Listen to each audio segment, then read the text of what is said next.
আলী রাদিয়াল্লাহু তাআলা আনহু যদি মজদুরি করতে পারে, ইহুদির বাগানে যায় বলছে মজদুর রাখবা, বলছে রাখবো, শর্ত হইল এক বালতি এক খেজুর, এক বালতি পানি উঠায়া দিবা কুয়ার থেকে, তোমাকে একটা খেজুর দিব। ইহুদি ভাবছে আজকে আলীকে বাটে পাইছি। বাট বোঝেন? আরে ঢাকায় শব্দ বোঝেন নাকি? আজকে তোমাকে বাটে পাইছি, খাটায় আমার মুখ। কিন্তু ওর কি জানা ছিল সামনে কি ঘটতে চলছে? তো বলছে তুই খেজুর গণ, আমি বালতি গুনি। আধা ঘন্টা উঠানোর পরে জিজ্ঞাসা করছে বালতি কয়টা হলো, খেজুর কয়টা হলো রে? মালা কাফাইয়া, আমার 2 হাত বেড়া গেছে। নিয়ে আয়। তো নিয়ে আসছে যে হ্যাঁ 2 হাত বেড়া গেছে। তো নিয়া বলতেছে হাদা ইয়াকফি লি আলি রাসূলিল্লাহ ইয়াউম, আল্লাহর রসুলের পরিবারের জন্য আজকে এতটুকুই যথেষ্ট। ইহুদি জিজ্ঞাসা করছে অর্থ? আর পানি উঠাবো না। বলছে আজকে যদি পানি না উঠাইতে পারি তাহলে 1 মাস পরে আমার বাড়ি আসবে, সিরিয়াল আসবে, এই বেলা তো আমি মজদুরও পাবো না। ভাবছিলাম তোকে ফাঁসাবো, এখন দেখি উল্টা তুমি আমারে ফাঁসায় দিতেছ। বলছে তুমি তো দিন ঠিকা নেও না আমাকে। তুমি বলছো 1 বালতি 1 খেজুর, আমি ওই হিসাবে যত খেজুর দরকার অত বালতি উঠাইছি। এখন ইহুদি বাটে পড়ছে কি কি এখন ইহুদি বলতেছে লাকা লিকুল্লি দালমিন কাদা, 2 হাতে যতটি আছে প্রত্যেক বালতির বদলে এতটি খেজুর দিব। আলী রাদিয়াল্লাহু তাআলা আনহু উল্টা বলতেছে লাউ আতাইতানি লিকুল্লি দালবিন দালবা, যদি প্রত্যেক বালতির বদলে প্রত্যেক বালতি 1 বালতি খেজুর দেশ, তারপরও বালতি হাতে উঠবে না। মুসলমান প্রয়োজনের বেশি খাটে না, বইলা দে হাঁটা। তো উনি যদি মজদুরি করতে পারে, হুজুর করলে অসুবিধা কি? কবি বলে লাউ কানাতিদ দুনিয়া মুখাল্লাদা, দুনিয়া যদি চিরদিন কারো জন্য হতো, মা মাতা মুহাম্মাদা, মুহাম্মদুর রাসূলুল্লাহ সাল্লাল্লাহু আলাইহি ওয়াসাল্লাম দুনিয়ার থেকে যেতেন না। কেননা সমগ্র জগৎ অস্তিত্ব লাভ করছে ওনার কারণে, আপনার আমার সৃষ্টিও ওনার কারণে। আদম আলাইহিস সালাম জিজ্ঞাসা করছিলেন মান হুয়া কাতাবতু ইসমাহু মা ইসমি, উনি কে যার নামটা আপনার নামের সাথে মিলায় লেখা রাখছেন? বলছে কোথায় দেখলে? বলে দেখি নাই কোথায়, প্রথম তো আরশই দেখছি, এখন তো জান্নাতের প্রত্যেকটা বস্তুর ভিতরে দেখতেছি কলেমা খচিত। কে উনি? আল্লাহ বলছে লাউলাহু লামা খালাকতুকা ইয়া আদম, উনি না হইলে তোমার অস্তিত্ব হতো না। আর ওনার অস্তিত্ব কবে? উনি বলতেছে আনা নাবিয়্যুন ওয়াল আদমু বাইনাল মাই ওয়াত তিন, আদমের এখনো মাটি নির্বাচিত করা হয় নাই, আনাই হয় নাই, মাটি ডালাই হয় নাই। আমার ধারণা বলে আল্লাহ বানানোর মনে হয় ইচ্ছাই করেন না এখনো। আল্লাহ রসুল বলতেছে আমি এর আগের থেকে নবী হিসাবে নির্বাচিত। উনি চিরদিন থাকতেন, উনি যখন থাকেন নাই, এত বড় ব্যক্তিত্ব, ওইদিকে গেলে হারায় যাব। উনি চিরদিন থাকতেন, বিদায় আমরা কেউ থাকবো না, চলে যাব। আর এটাও সত্য, আমরা এটা দেখতে দেখতে অভ্যস্ত। শুধু শুনতে শুনতে না, দেখতে দেখতে, জানাজা পড়াইতে পড়াইতে, পড়তে পড়তে, দাফন করতে করতে আমরা অভ্যস্ত, ঠিক না? সত্য তো? আরে আমার কথা বোঝেন? সত্য তো? হ্যাঁ, আমরা দাফন দেখতে দেখতে অভ্যস্ত, মৃত্যুর খবর শুনতে শুনতে অভ্যস্ত, জানাজা পড়তে পড়তে অভ্যস্ত, দাফন করতে করতে অভ্যস্ত, কান্দা দিতে দিতে অভ্যস্ত। চলে যেতে হবে, এটাই সত্য, চলে যেতে হবে। কিন্তু হ্যাঁ, চলে গেলে চলবে না, গুছায়া নিয়ে যেতে হবে। কি? গুছায়া নিয়ে যেতে হবে। হ্যাঁ, গুছাইতে পারলে আল্লাহ আমাদেরকে কিনবেন। অথবা আরেকটা শব্দ বলি, পরশ পাথরের ছোঁয়া লাগলে লোহা কি হয়? স্বর্ণ হয়, ঠিক না? স্বর্ণ মানুষ কি দিয়ে কিনে? টাকা।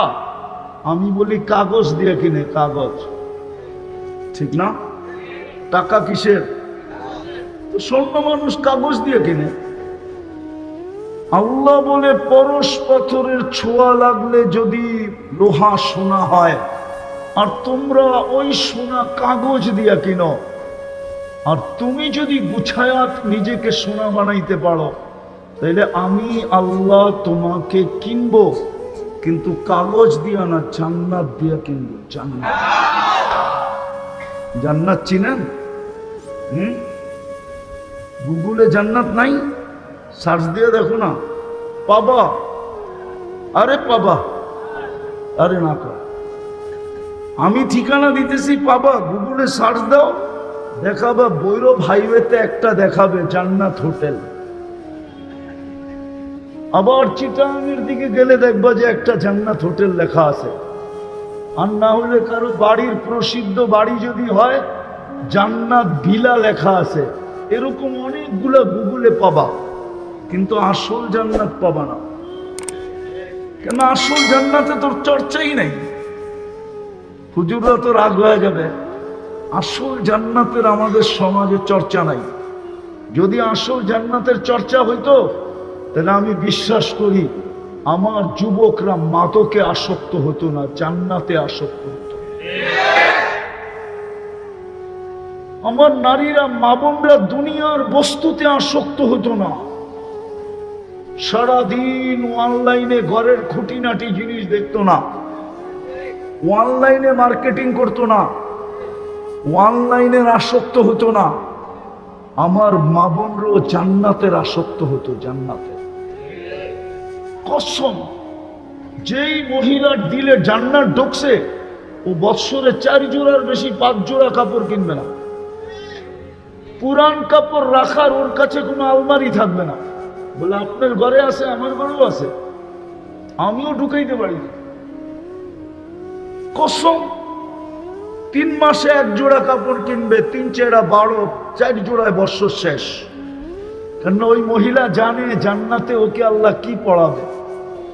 ও তো সারাদিন মুস্কি মুস্কি হাসবে আর হাত উঠে দোয়া করবে, কবে যাব আর ওই জান্নাতের লেহেঙ্গা পরব। জান্নাতে আল্লাহ লেহেঙ্গা পড়াবে মা বন্ধুকে। শুধু কুচি হবে 3 কিলোমিটার ঘেরের কুচি হবে, 3 কিলোমিটার ঘেরের কুচি খুললে 3 কিলোমিটার ছড়াবে। যুবক যা চাবে তা মিলবে। মিলায় দিমু, বলবো? সারাদিন নেটে দেখা অনেক কিছু মনে চায়, ঠিক না? না মনে হয়, চায় চায় চায়।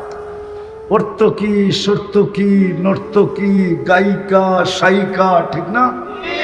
মডেল সডেল দেখা অনেক কিছু মনে চায়, ঠিক না? চাইলে কি স্বাদ শুধু এতটুকুই মেটানো যায়? কেননা মোবাইলের ভিতরে হাতও তো ঢোকে না, ও থাকে কোথায় কে জানে, ঠিক না? শুধু স্বাদ এতটুকুই যুবকরা মিটায়, খালি মোবাইলে টাচ করে।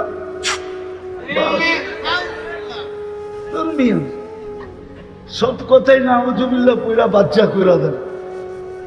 ও করে জিজ্ঞেস করেন সত্য কিনা। কিন্তু জান্নাত চাবে তামি। দ্বিতীয় যুবক, চোখে যেটা লাগবে ওটা তোমার। আজকে চোখে লাগে, ঠিক না? কিন্তু বেশি তাকাইলে জুতা দেখায়, ঠিক না?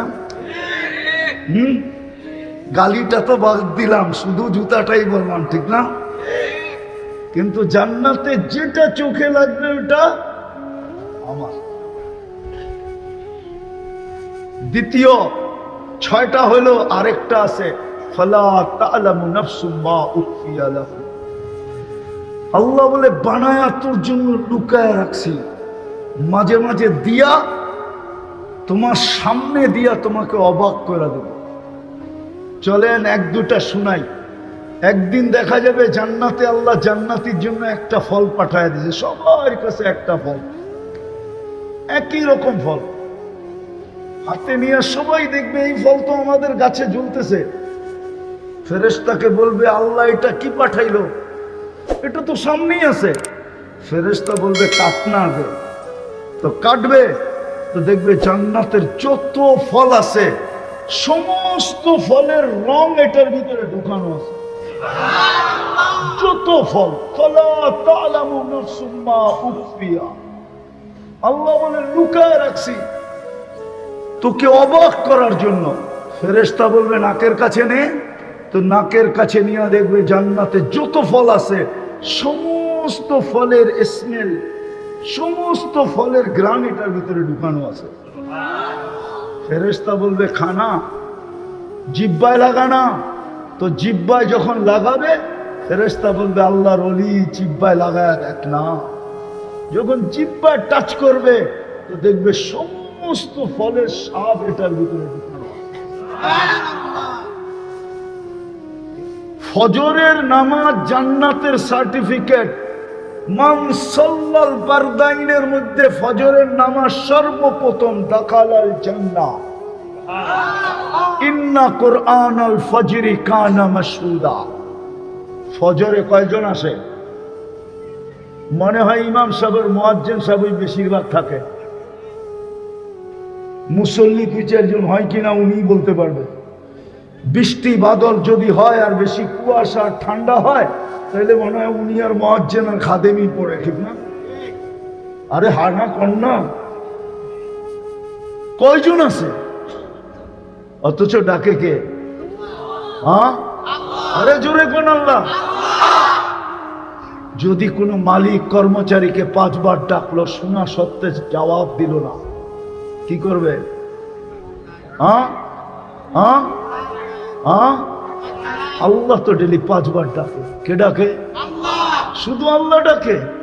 তাহলে তো আমার মনকে বুঝাইতে পারতাম, শুধু তো আল্লাহ ডাকে না, 99 পদের মালিক তো ডাকে, আল্লাহ তো ডাকে না, সাথে সাথে তো রহমানও ডাকে, রহিমও ডাকে, মালিকও ডাকে, কুদ্দুসও ডাকে, সালামও ডাকে, মুমিনও ডাকে, মুহাইমিনও ডাকে, আজিজও ডাকে, জব্বারও ডাকে, মুতাকাব্বিরুল খালিকুল বারিউল মুসাব্বিরুল গফফারুল কহ্হারুল ওয়াহ্হাবুর রাজ্জাকুল ফাত্তাহুল আলিমুল কাবিদুল বাসিতুল খাফিদুর রাফিউল মুইজ্জুল মুদিল্লুস সামিউল বাসীরুল হাকামুল আদলুল লতীফুল খবীরুল হালিমুল আযীমুল গফুরুশ শাকুরুল আলিকুল কবীরুল হাফিজুল মুকীতুল হাসিবুল জলিলুল করিমুর রকিবুল মুজিবুল ওয়াসি আল হাকিমুল ওয়াদুদুল মজিদুল বাঈতুশ শাহীদুল হকুল ওয়াকিলুল কবিয়ুল মতিনুল ওয়ালিদুল হামিদুল মুসি আল মুহদি আল মুঈদ আল মুহয়ি আল মুমীত আল হাইয়্যু আল কাইয়্যুম আল ওয়াজিদ আল মাজিদ আল ওয়াহিদ আল আহাদ আস সামাদ আল কাদির আল মুক্তাদির আল মুকদ্দম আল মুআখ্খার আল আউয়াল ওয়াল আখির আল যাহির ওয়াল বাতিন আল ওয়ালি আল মুতাওয়ালি আল বাররু তাওয়াব আল মুনতাকিম আল আফু আল রাউফ মালিক আল মুলক যাল জালালি ওয়াল ইকরাম আল মুকসিত ওয়াল জামি ওয়াল গনি ওয়াল মুগনি আল মানি আদ দার আল নাফি আল নূর আল হাদি আল বদি ওয়াল বাকি আল ওয়ারিস ওয়াল রশিদ আস সাবুর জল্লে জালালু 99 পদের মালিক আল্লাহ ডাকে। আপনি যে আসেন না, আপনি নিজেকে প্রশ্ন করেন আপনি কত বড় মুজরিম, কত বড় অপরাধী, কত বড় বেয়াদব। আপনি আল্লাহর সাথে বেয়াদবি। 24 ঘন্টা আল্লাহরটা খাই, কারটা খাই? কারটা ভোগ করি? নুন কার খাই? অক্সিজেন কে দেয়? সুস্থতা কে দিছে? মেধা কে দিছে? কারটা দিয়ে আমি শ্রম দেই? দেহটা কে দিছে? ওই আল্লাহই তো ডাকে। যার হাতে হায়াত, যার কুদরতি হাতে হায়াত, যার কুদরতি হাতে মৌত। কি করে বলে আমি ব্যস্ত? উচিত তো ছিল ডাক শুনতে দেরি সব ফালায়া থুয়া বলতো কোনো ব্যস্ততা নাই। যদি মালিকও বলে আমার কাম, বলে থুন তোর রাখেন আপনার কাম, সবচেয়ে বড় ব্যস্ততার ডাক দিছে। কসম খোদা, দুনিয়ায় কে কোথায় বাস করে আল্লাহ এটা দেখেন না, কে কি খান এটাও দেখেন না, কে কি পড়েন এটাও দেখেন না, কার বংশ কি এটাও দেখেন না, কার শিক্ষা দীক্ষা কি এটাও দেখেন না, যোগ্যতা সুযোগ্যতা কি এটাও দেখেন না, দুনিয়ার কোনো জিনিস দেখেন না, শুধু দেখেন সে গুছাইল কিনা, প্রস্তুতি নিল কিনা। যেইখানে বসে প্রস্তুতি নিবে, যেই জায়গায় বসে প্রস্তুতি নেই। দুনিয়ার হাজারো জায়গা আমার এই দুই চোখে দেখা আছে, হাজারো ব্যক্তিত্বের বাড়ি দেখা আছে আমার এই দুই চোখে। বর্ণনা দিয়ে শেষ করা যাবে না। হুজুরের সামনে বলতেছি, আমি দুনিয়া করতে করতে শেষ হয়ে গেছি। বেশি দেখি নাই, মাত্র 103টা দেখছি। 7 মহাদেশ দেখছি। কোরআনের এরকম কোন জায়গা নাই যেটা কোরআনে লিপিবদ্ধ আছে আল্লাহর মেহেরবানিতে আমি দেখি নাই। নবীদের কবর চিহ্নিত আছে, আমি দেখি না, এরকম মনে হয় না। হয়তো 2-4-5 হাজার সাহাবাদের কবর দেখি নাই, বাকি দুনিয়ার সব আল্লাহ আমাকে দেখায় গেছে। এই জন্য বলতেছি দুনিয়ার কিচ্ছু দেখবে না। যুবক দেখবে তুমি গল্লা কিনা যৌবনটা। তুমি যুবক যদি যৌবন তুমি গড়ে ফেললা, যৌবনটাই গল্লা, তাহলে রব্বে কাবার কসম হাদিসে কুদসি বলে, আল্লাহ বলে, লাউলা শাবাবা খুশা। হুজুরের সামনে হাদিস বলতেছি, লাউলা শাবাবা খুশা। ওই যুবক যদি জমিনে না থাকতো, যে আল্লাহর ভয়ে নিজেকে লজ্জাপতির মতো গুটায় আনছে। আল্লাহ বলে, আকাশ লোহার, জমিন তামার, বৃষ্টির একটা ফোঁটা না, শস্যের একটা দানা না। বাল আনসালতু আলাইহিমুল আযাবা সাব্বা। একটা উদাহরণ দিয়ে শেষ করতেছি। বলেন, এই মানুষগুলাই বলেন, ডেলি আল্লাহ কয়বার ডাকে? কয়বার? কে ডাকে? হ্যাঁ, শতকরা কয়জন মসজিদে আসে? কয়জন বলেন না? কয়জন? আচ্ছা 10 জন ধরলাম, ঠিক না? হ্যাঁ, ফজরের নামাজ জান্নাতের সার্টিফিকেট।